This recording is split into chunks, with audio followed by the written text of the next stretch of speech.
Hey, Katie. Hi, Ben. Today, do you want to talk about terms? Terms? Terms, and when they can be a little bit fuzzy. I feel like you're really kind of mining for some little nugget of an introduction here, and Yeah, I'm not particularly impressed with Hey, what we're finding let's so talk about far. data mining. How about that? That sounds good. All right, cool. You are listening to Linear Digressions. Oh, I saved that intro, didn't I? You really did. Yeah, I was struggling there. Actually, before we dive into this is a topic that a listener suggested, and that actually just got me thinking.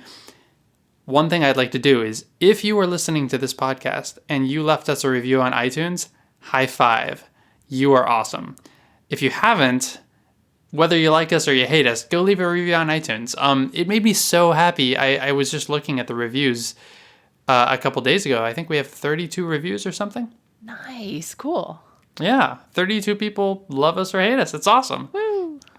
So be one of those people. Listener suggestion. You want to tell us about that? Yeah, so this is coming in from a listener named Rachel. And she was asking about data mining. So it sounds like she is a little bit maybe newer to this field than some people who've been around for a long time. Well, why do you say that? I mean, I don't see any problem with the term data mining. Oh, yeah. So data mining, I think the reason I say that is because data mining, A, is a little bit of an older term for some of the stuff that happens in data science. The thing that she was asking about and pointed out rightly, I think, is that data mining has a little bit of a pejorative sense sometimes as it's used today. It's seen as like not really good data science to be doing data mining. And so she's asking, I think, a really good question, which is like, first of all, can we just talk about this a little bit, what it is? Which is really hard to do because it's one of those fuzzy terms and everybody means something a little bit different. But yeah. But then also to, unpack why sometimes people say it like it's a bad thing. Yeah, so what exactly is it? I mean, from the term, it kind of sounds like kind of an exploratory thing. You've got a bunch of data. So you've got a bunch of data, and you don't necessarily know what you're looking for. And so you kind of rummage around a little bit and dig through it and look for patterns. That's what comes to my mind and what the term kind of implies to me. Yeah, that's what I think of too. And especially because of mining, the idea that you have this big pile of dirt and then there might be a few really interesting little nuggets that you can find if you hit it in just the right way.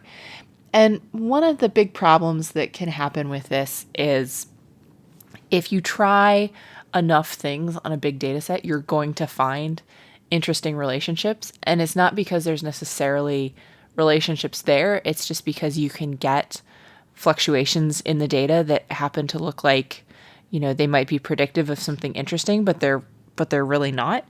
Right.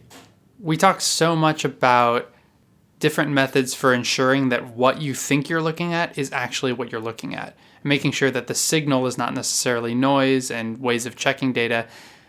And if you're just rummaging around in a data set and looking for patterns, by definition, you're not doing that because you're not looking for anything in particular. You're just looking for patterns, and you're looking to infer things from those patterns, which may not be there. Yeah, you can end up fooling yourself really easily. And so I think there was still is a lot of bad data science that happens when you just kind of let yourself loose on a data set looking for interesting patterns as opposed to sort of having a more structured hypothesis or an idea of what it is you're looking for and what it is you're expecting to find. That's sort of a better way of not accidentally fooling yourself into thinking that you found something when, you've gone fishing and you think you've got a big fish and you've just pulled up a boot. Right, yeah. Which I think is the metaphor that we used the last time we talked about this. So I'm apparently a one-trick pony when it comes to metaphors about data mining. But another thing that I was reading about when I was reading up on data mining this weekend that I think is even maybe a little bit more interesting is the topic of how within data mining, generally within certain kinds of data analysis, you can sometimes have this problem. They call it sometimes data leakage, which I think sounds really gross. So we'll call it data contamination. Which doesn't sound that great either, but just a little it's less better than leakage. Cringe-inducing. I agree. But here's the rough idea is that a lot of times you're in a situation where you want to do a supervised learning problem. So you have one feature in your data, a column, and it's sort of this target or like this truth quantity that you want to be able to predict given all these other features that you have in the data. And in a perfect world, there's some relationship between all of your predicting features and your outcome variable. Otherwise, what are you doing? You're not going to be able to find anything. So there has to be some relationship, but sometimes there can be, like I said, kind of contamination where your labels can actually sneak into the features themselves. So an extreme example of this is imagine you have a machine learning algorithm that just has the target outcome as one of the features that you have available to you when you learn. Well, then your algorithm is definitely going to pick up on that, and it's just going to say, oh, hey, there's this one column that's like perfect, so we're just going to do that. You're just going to use the column that has the answers. Yeah. It's kind of like if you have an answer cheat sheet along with a test. I mean, are the students going to look at the test? No, they're just going to look at the cheat sheet. Exactly. And this can be a really easy mistake to make. I've made it. And you have to have a healthy skepticism of models that look like they're doing a little bit too well in order to find it when this happens. So there's no shame in doing it. The only shame is in not being properly skeptical of your models when they come back and they say something like, I have 100% accuracy. Oh, yes. And I mean, that could be applied to life as well. A healthy dose of skepticism is always good. I think skepticism is one of the most valuable skills that one can have as any kind of scientist. I mean, actually, just to go on a brief digression here, skepticism is effectively critical thought, right? Critical thinking paired with an inherent not mistrust, but not taking everything necessarily at face value, thinking about those things critically. And actually, when people are talking about things like learning programming, I mean, that's near and dear to both of our hearts because we used to work at Udacity, and Udacity teaches programming and other such things. Mm-hmm. You need that critical thinking, and oftentimes people they'll learn a programming language, but really what they should be learning is the critical thinking around it, like the ways to attack a problem, an algorithmic problem or something like that. That's really what you want to focus on and learn, not so much the syntax of a particular language or something. Is that too digression-y? Pretty digression-y. Yeah, that's okay. No, I think it's a good point. And it's something that we very often get we do this on the show. Everybody does this. We get pretty enthusiastic about stuff. And in general, we try to find things to talk about that we think are, of high quality and that are kind of have been tried and tested and have been found to be pretty robust.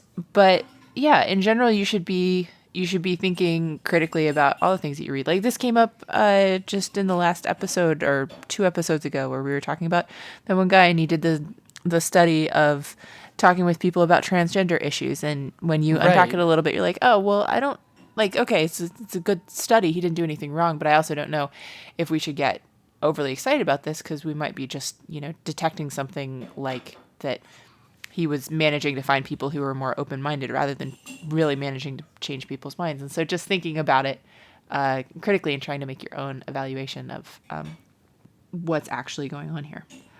But anyway, yeah, so I was reading a lot about this contamination that you can get sometimes from your variable of interest into like the training features that you have available to you. And this has happened a lot, more than I had realized.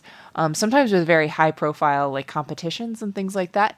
So as you may know, there's a number of different kinds of data science and data mining competitions that are hosted on sites like Kaggle and Driven Data. And then also there are companies sometimes that will sponsor big competitions every year. And there have been a number of these where the data hasn't really been properly sanitized, so to speak, and you actually get kind of bleed through from the target variable into the data set. So one very interesting case of this was in 2008. There was a competition called the KDD Cup.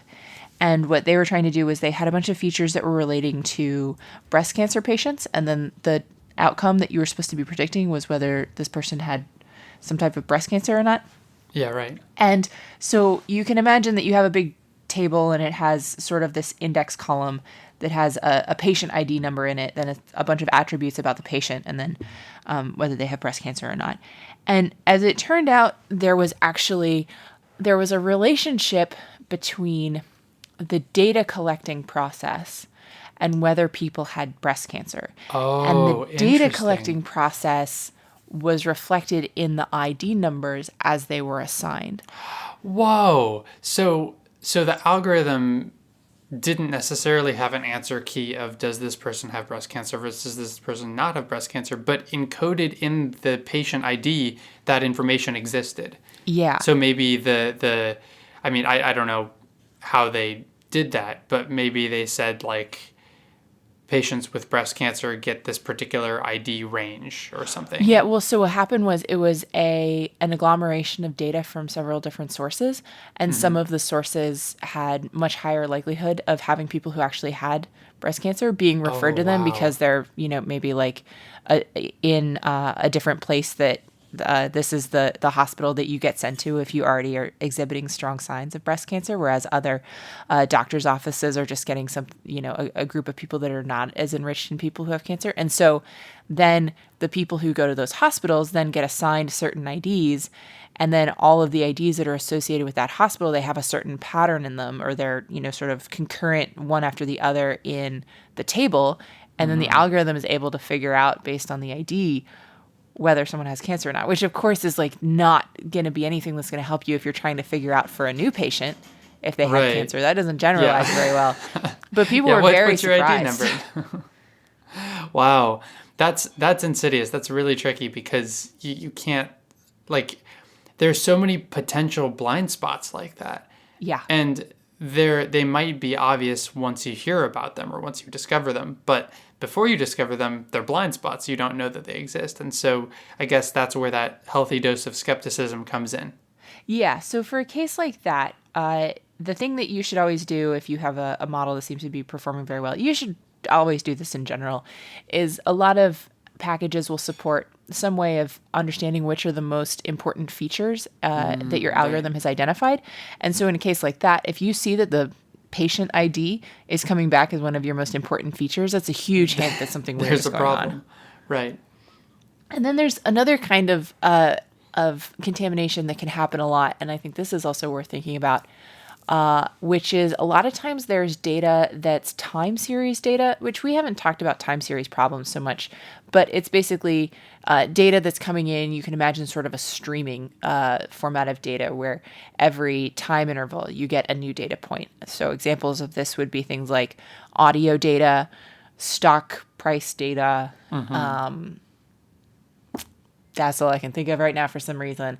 But the idea is based on what I've seen so far, predict something about what's going to happen in the future.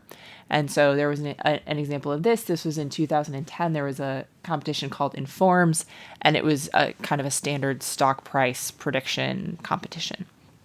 And the thing that can be really nasty about this is that with time series data, you have to be really careful to not look into the future, which sounds like duh, but it can be really hard to tell. There can be sort of complicated little ways that you can accidentally build yourself a little time machine where you can accidentally see into the future in ways that you don't anticipate.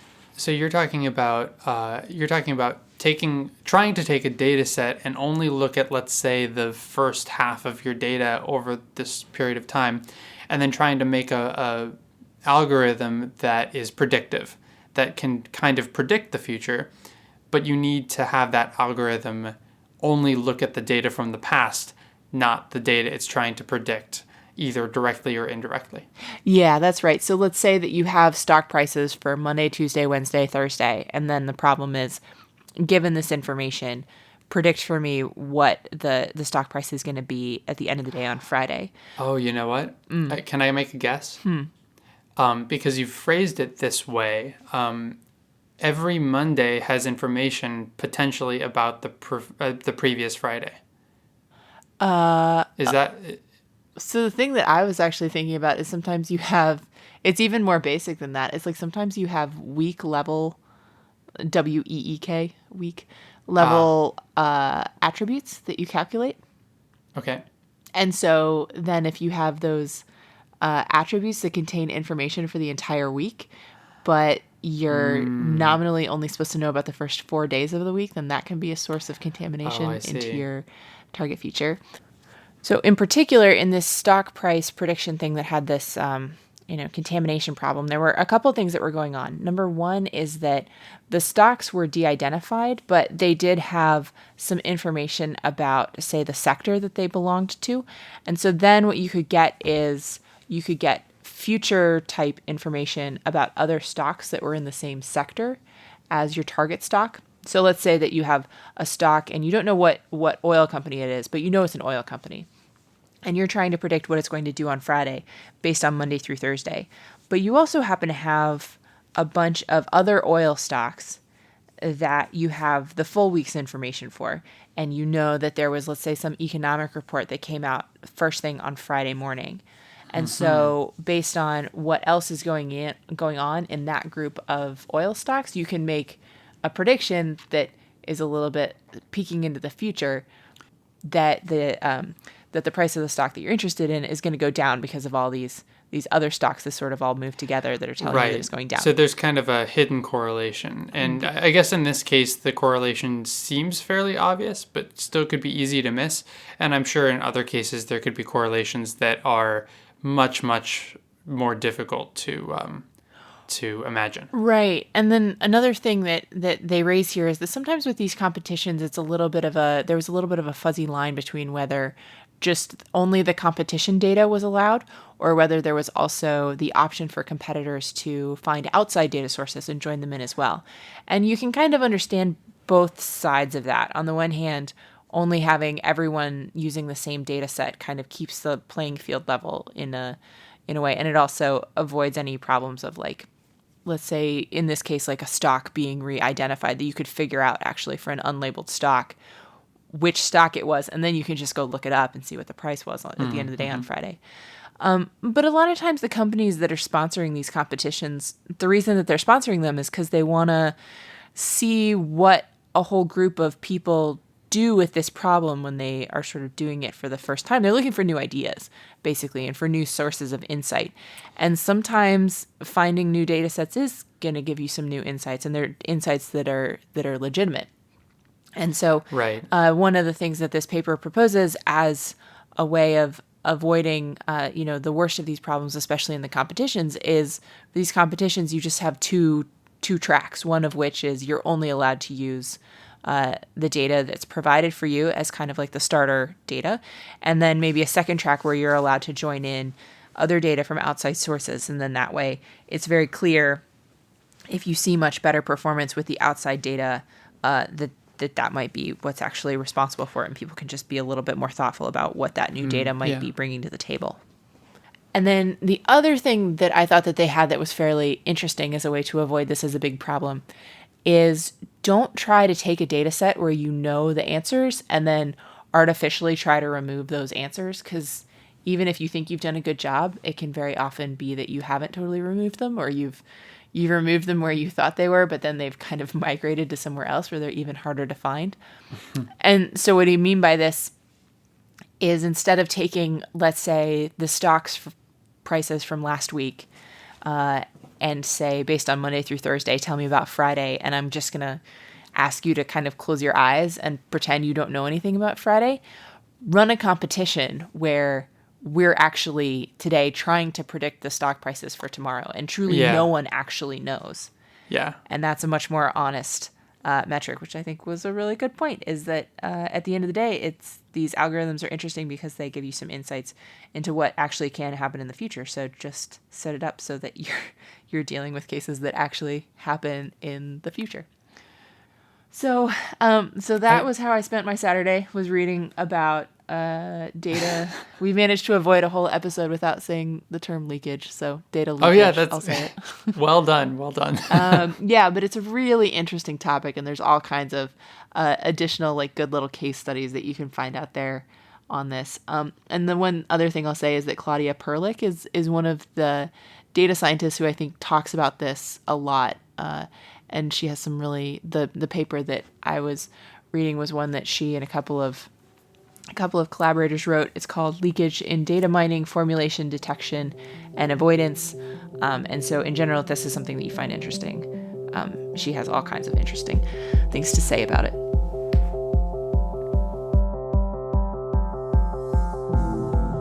Linear Digressions is a Creative Commons endeavor, which means you can share or use it any way you like. Just tell them we said hi. To find out more about this or any other episode of Linear Digressions, go to lineardigressions.com. And if you like this podcast, go ahead and leave us a review on iTunes so other people get to listen to this content too. You can always get in touch with either of us. Our emails are ben@lineardigressions.com and katie@lineardigressions.com in case you have comments or suggestions for future shows. You can tweet us at lindigressions. Thank you for joining us, and we'll see you next time.